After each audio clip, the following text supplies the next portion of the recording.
There was an interesting incident this week in an airport on the East Coast in which a couple of North Korean diplomats trying to fly home were literally mugged. And the people that took the dossier were apparently U.S. agents of some kind. Now, when I say literally mugged, I mean, this is the kind of thing where if you and I were walking down the street carrying a briefcase or a purse or whatever else, and somebody ran up to us and grabbed it off of us, we would report it and say, hey, look, we've been mugged. If you were carrying a firearm, we might make short work of it ourselves right there on the spot. However, in most cases, I think people generally would call the police and say, hello, I've been mugged, and they would describe the person who did it. And if it turned out that it was an official who committed the mugging, then we would like to think that there would be some kind of a recourse for it. If an American diplomat were mugged by anyone, but especially if they were mugged by security personnel in a foreign country, it would be, well, basically a declaration of war, wouldn't it? Americans would be screaming, we need to go to war against country XYZ. Whoever it was that did this is violating all these international standards by attacking the diplomats. A couple of questions.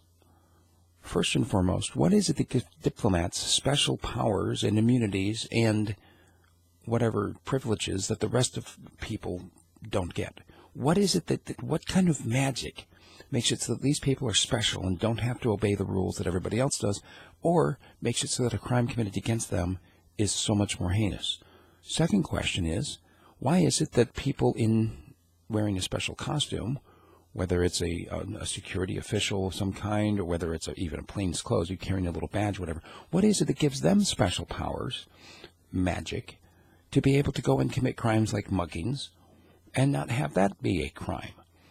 Something is either right or it's wrong. And when we have this gray area where sometimes it's right and sometimes it's wrong, it creates this internal conflict in people's minds, and they begin to question their own ability to judge right and wrong.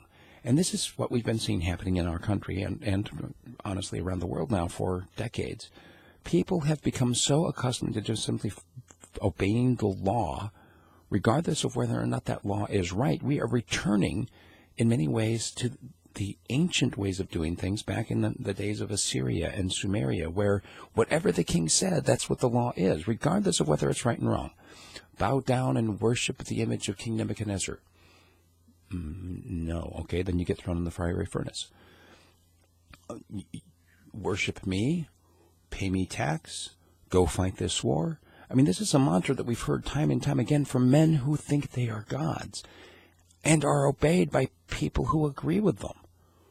Now, do I think that the North Koreans should have had their dossiers stolen? Absolutely not.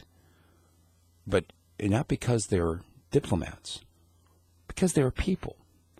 People shouldn't have to be mugged. People should be safe and not expect, especially that somebody who is a part of a security force is going to take their stuff.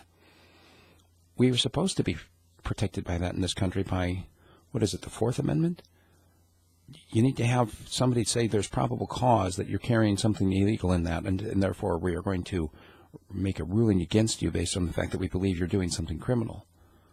It's called a search warrant. Doesn't appear there was anything like that in this case, and I call upon President Trump and everyone really to stop this and to prosecute these people for crimes because it's wrong. Not because somebody magically said, well, it's okay in this case.